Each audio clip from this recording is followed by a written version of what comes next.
তো মেয়ের জন্য যাচ্ছে এখন একটু মলে যাব, কি কেনাকাটা করবো তোমাদের লাস্ট পর্যন্ত আমি সবই দেখাবো। তো দেখো এই তো ঘুরতে যাওয়ার জন্য পুরো পাগল। তো এখানে একটু কান্না করছিল ঘুরতে যাবে বলে। ঘুরতে যাবা, ঘুরতে যাবা, তুমি ঘুরতে যাবা, চল চল চল ঘুরতে যাবো। তো ঘোরার নাম শুনলে খুবই খুশি হয়ে যায়। তো দেখো আমি এখানে একটু রেডি হচ্ছিলাম, আর আমি এখানে চুলগুলো কেটেছি জানো তো, এখন প্রচুর বড় টাইপের হয়ে গেছে, তো আমি সেট করতে পারছি না, মানে একটু মানে হয় না চোখের নিচে চলে এসছে।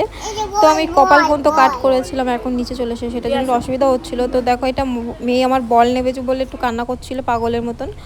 তো এখানে ও বলটা নিয়ে খেলা করছিল, ওর জন্য নিতে এসছে এখানে বই খাতা আর পেন্সিল নিতে এসছে, ওর বাবা ওইগুলোই দেখছিল এখানে। আর আমি এখানে বসেছিলাম, কেননা আমার পা প্রচুর যন্ত্রণা করছিল, আমি এখানে বসে বসে মেয়ে খেলা করছিলাম, সেটা দেখছিলাম। আর কেমন লাগলো ভিডিওটা কমেন্ট করে জানিও, কিন্তু ভালো লাগলে লাইক কমেন্ট করে দিও।